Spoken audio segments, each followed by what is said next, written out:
الحمد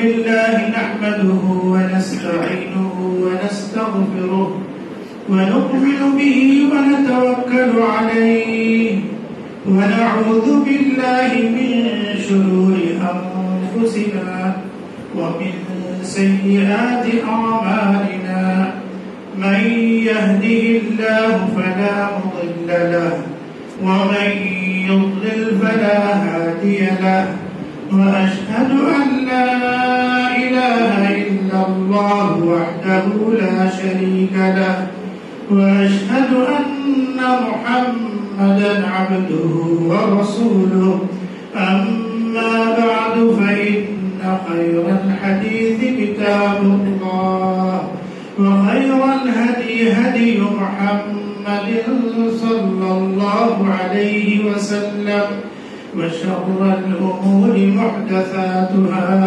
وكل محدثة بدعة وكل بدعة ضلالة وكل ضلالة في النار. أعوذ بالله السميع العليم من الشيطان الرجيم.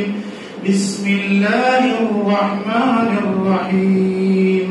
يا أيها الذين آمنوا اتقوا الله حق تقاته ولا تموتن إلا وأنتم مسلمون. يا أيها الناس اتقوا ربكم الذي خلقكم من نفس واحدة وخلق منها زوجها وبث منهما رجالا كثيرا ونساء واتقوا الله الذي تساءلون به والأرحام إن الله كان عليكم رقيبا. يا أيها الذين آمنوا اتقوا الله وقولوا قولا سديدا يصلح لكم أعمالكم ويغفر لكم ذنوبكم ومن يطع الله ورسوله فقد فاز فوزا عظيما. قال النبي صلى الله عليه وسلم النكاح من سنتي وقال عليه الصلاة والسلام فمن رغب عن سنتي فليس مني. أسأل الله تعالى أن يجعلنا ممن يطيعه ويطيع رسوله ويتبع رضوانه ويجتنب سخطه فإنما نحن به وله. وصلى الله تعالى وسلم على خير خلقه سيدنا محمد وعلى آله وصحبه وسلم تسليما كثيرا.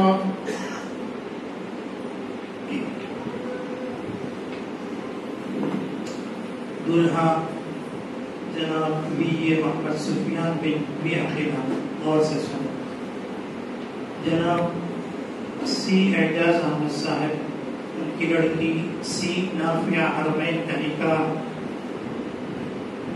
30/2 सोना बशक्ल ज़ेवर जनाब सी एजाज अहमद साहब तरफ से वकील बनकर जनाब सी रफीक अहमद साहब गवाही अव्वल मसरूद अहमद साहब गवाही दुआ इन दोनों की गवाही से अहले जमात के सामने सी नाफिया हरमैन को आपके निकाह में दिया। क्या आपने कबूल किया?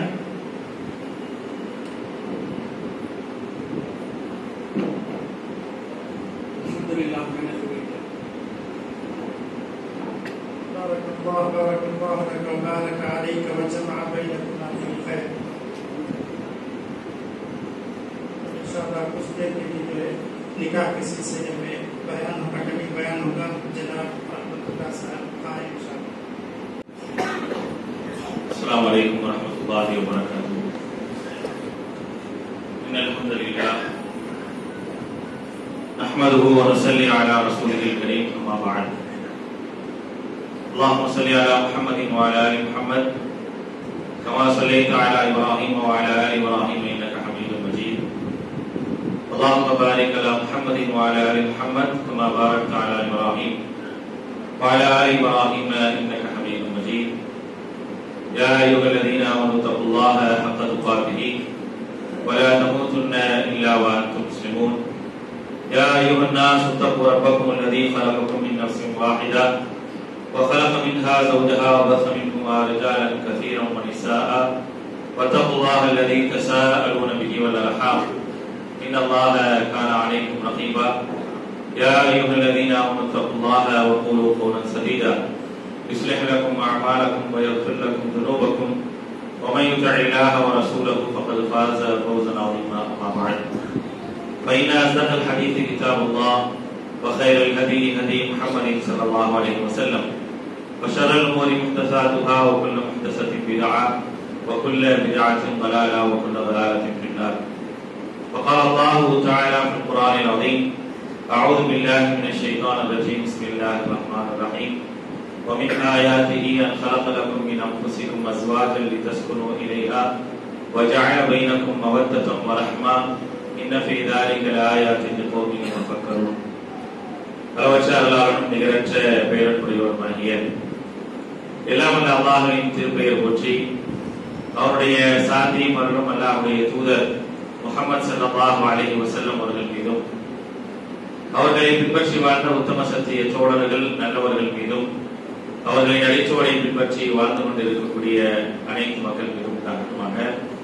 அன்பானவர்களே, அல்லாஹ்வுடைய அருளால் ஒரு திருமண நிகழ்விலே இங்கு ஒன்று கூடி இருக்கின்றோம். இப்பொழுது திருமண ஒப்பந்தம் நடைபெற்று முடிந்துவிட்டது. திருமணம் அப்படிங்கிற விஷயத்தை பொறுத்த வரைக்கும் அல்லாஹ்வுடைய தூதர் ஸல்லல்லாஹு அலைஹி வஸல்லம் அவர்கள் நமக்கு வழிகாட்டிய மிக முக்கியமான காரியங்களில் கடமைகளில் ஒன்று. இந்த கடமைகளை நிறைவேற்றுவதற்கான ஏராளமான வழிகாட்டுதலை அல்லாஹ்வுடைய தூதர் ஸல்லல்லாஹு அலைஹி வஸல்லம் அவர்கள் நமக்கு சொல்லி தந்திருக்கிறார். திருமணம் அப்படிங்கிற இந்த நிகழ்வை பொறுத்த வரைக்கும் மிக முக்கியமான எதிர்பார்ப்பு என்ன அப்படின்னா, அல்லாஹ்வுடைய அபிவிருத்தி இன்றைக்கு திருமணம் முடிக்க இருக்கக்கூடிய மணமக்களுக்கு ஏற்பட வேண்டும் என்பதுதான் மிக முக்கியமான காரியங்களும். அதுக்காக நம்ம எல்லாரும் என்ன செய்யறோம், இங்க ஒன்று கூடி இருக்கிறோம். இந்த திருமணம் முடிந்து விட்டது, அதற்கு அடுத்தபடியாக மணமக்களை நாம் அல்லாஹ்வுடைய தூதர் ஸல்லல்லாஹு அலைஹி வஸல்லம் அவர் சொல்லி தந்ததன் அடிப்படையில வாழ்கிறோம். மனிதனுடைய வாழ்க்கையில அபிவிருத்தி என்பது மிக முக்கியமான ஒன்று. எல்லாருமே ஆசைப்படக்கூடிய ஒன்று அல்லாஹ்வினுடைய அபிவிருத்தி கிடைக்க வேண்டும் என்பதுதான். அல்லாஹ் என்பவன் அபிவிருத்தியை வரக்கத்தை அள்ளி தருபவன். அதனாலதான் அல்லாஹ் தஆலா தன்னை பற்றி திருமறை குர்ஆனுடைய பல்வேறு இடங்கள்ல தபாரக்கல்லாஹ் அப்படிங்கிறான். அல்லாஹ் ரப்பல் ஆலமீன் பாக்கியம் பொருந்தியவன் அப்படிங்கிற அந்த வார்த்தையை அல்லாஹ் ரப்பல் ஆலமீன் பயன்படுத்துவதற்கான காரணம் என்ன அப்படின்னா, அல்லாஹ்வினுடைய அபிவிருத்தியை அடியார்களுக்கு அல்லாஹ் தஆலா கணக்கின்றி கொடுக்கக்கூடியவனாக இருக்கிறான் அப்படிங்கிறதை சொல்லும் விதமாகத்தான் அல்லாஹ் ரப்பல் ஆலமீன் சொல்லி காட்டுகிறார். அப்படி இருக்கும்போது அல்லாஹ்வுடைய அபிவிருத்தியை திருமணம் முடிக்க இருக்கக்கூடிய மணமக்கள் பெறுவதற்கான வழிகள் என்ன, காரியங்கள் என்ன அப்படிங்கிறப்ப முதலாவது நாம் அவர்களுக்காக செய்யக்கூடிய பிரார்த்தனை. இந்த திருமணத்தில் நாம் என்ன செய்ய போறோம் அப்படின்னா, இன்றைக்கு திருமணம் முடித்து இருக்கக்கூடிய மணமக்களுக்காக நாம் பிரார்த்தனை செய்வோம். அல்லாஹ்வுடைய தூதர் அழகான ஒரு பிரார்த்தனையை கற்றுக் கொடுத்திருக்கிறார். பாரக்கல்லாஹு லக வ பாரக அலைக வ ஜமஅ பைனகுமா ஃபீ கைர்.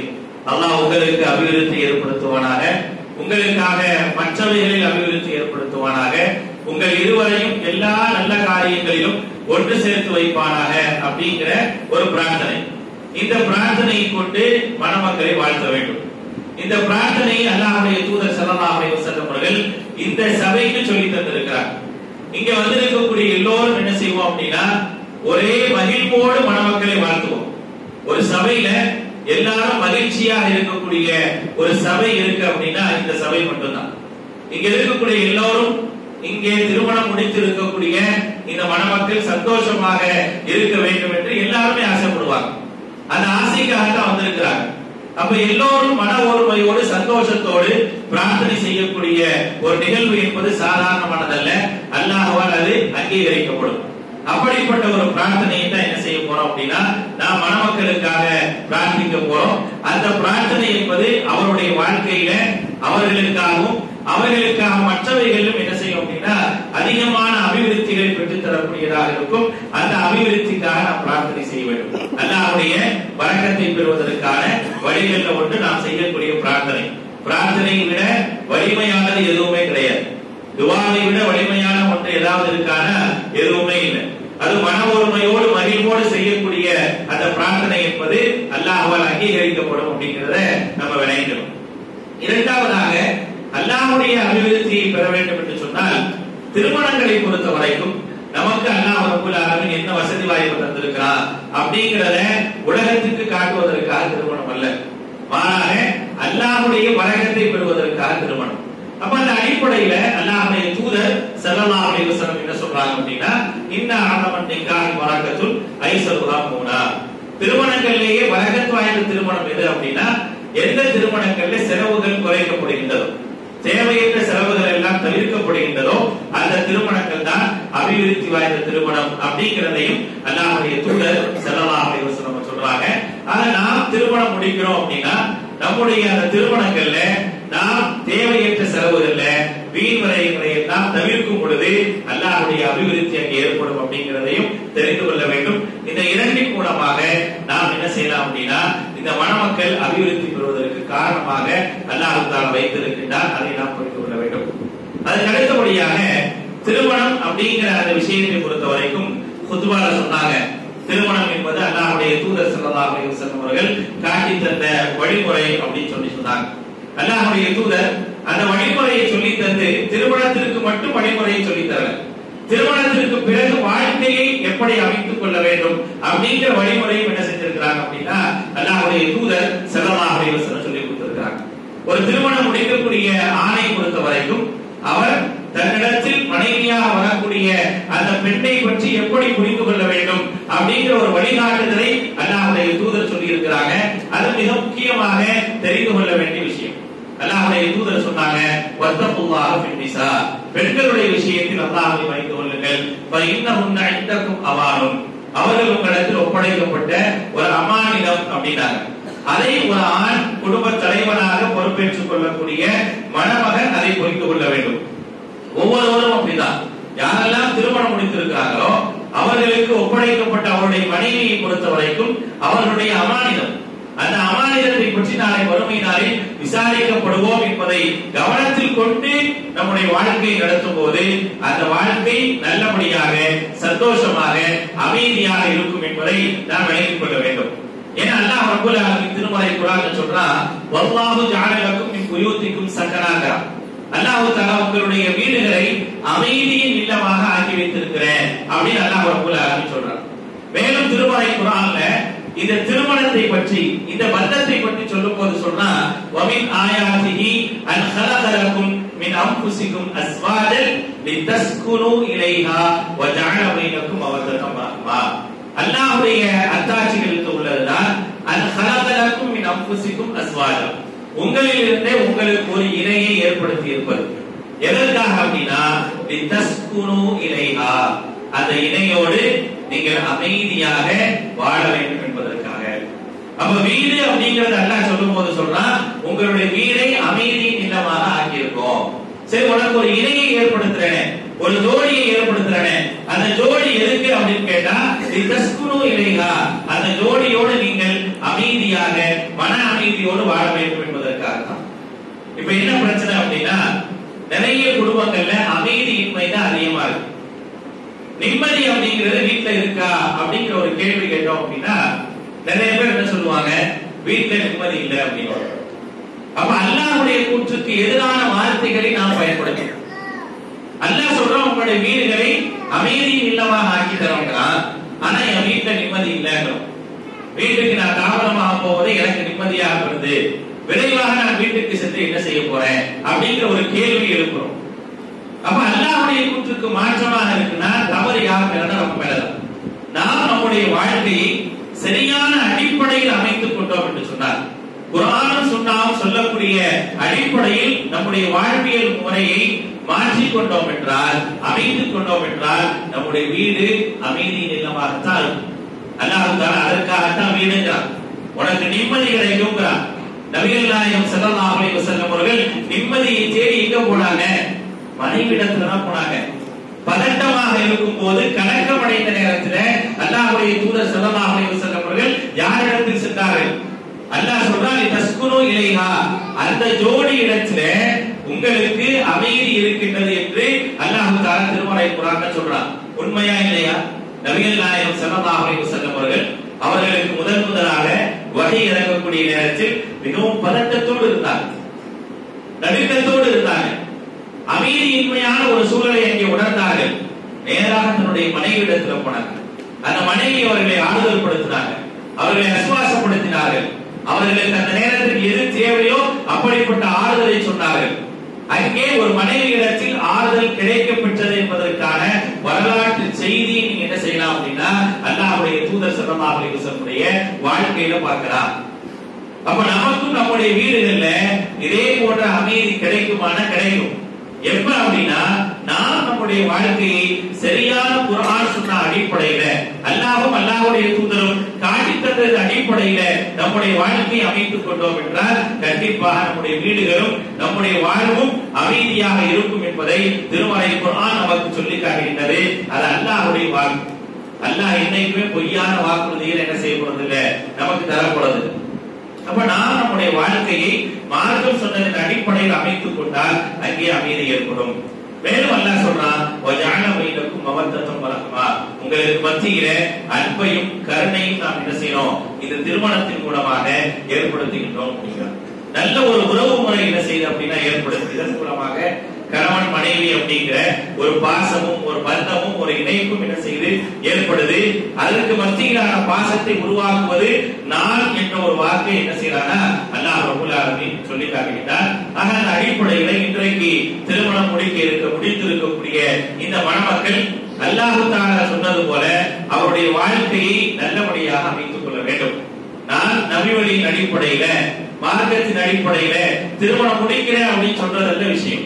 அதற்கு பின்னால் நம்முடைய வாழ்க்கையை மார்க்கம் சொன்னதின் அடிப்படையில அமைத்துக் கொள்ளும் பொழுதுதான் அந்த வாழ்க்கை என்பது மகிழ்வானதாக, சிறப்பானதாக, சந்தோஷமானதாக இருக்கும். அதுக்காக அல்லாஹ் ரப்பல் ஆலமீன் கணவன் மனைவி அப்படிங்கிற அந்த ரெண்டு பேர் இருக்காங்கல்ல, அவருடைய வாழ்க்கையை எப்படி பகிர்ந்து கொள்ள வேண்டும் என்று சொல்லிட்டாங்க. அவர் ரெண்டு பேரும் வாழ்க்கையை எப்படி பகிர்ந்து கொள்ளணும், அவங்களுக்கு மத்தியில எல்லாமே இருக்கும். அந்த வாழ்க்கையை பகிர்ந்து கொள்வதற்கான உதாரணம் என்ன தெரியுமா? குன்ன லிபாசுல்லகும் வான்தும் லிபாசுல்லகும், அவர்கள் உங்களுக்கு ஆடை, நீங்கள் அவர்களுக்கு ஆடை. அல்லாஹ் சொல்றான், அவர்கள் உங்களுக்கு ஆடை, நீங்கள் அவர்களுக்கு ஆடை. ஆடையை கொண்டு அல்லாஹ் ரப்பல் ஆலமீன் ஒப்பிடுவதற்கான காரணம் என்ன?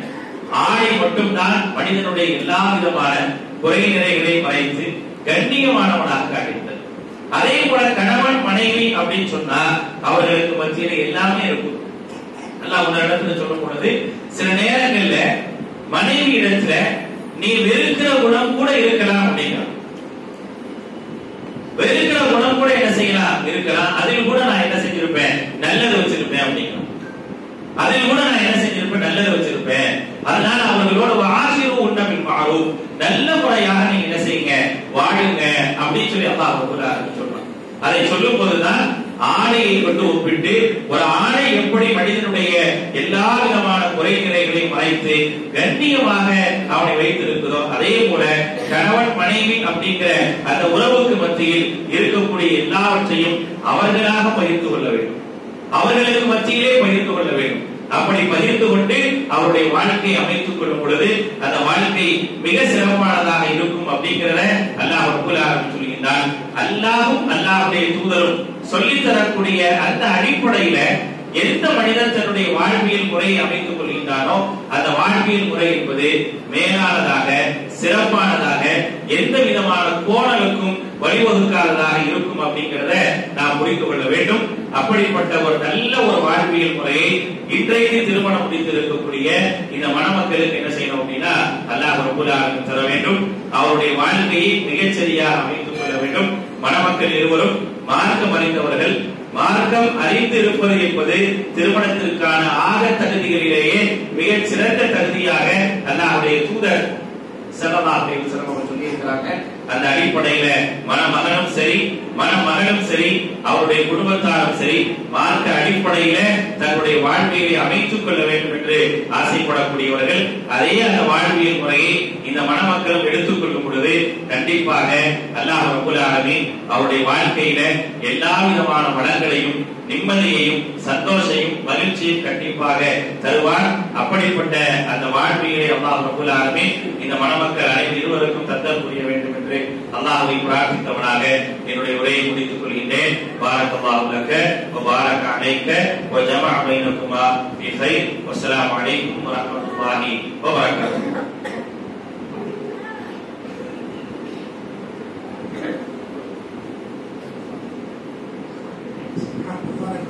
سبحانك اللهم وبحمدك أشهد أن لا إله إلا أنت أستغفرك وأتوب إليك.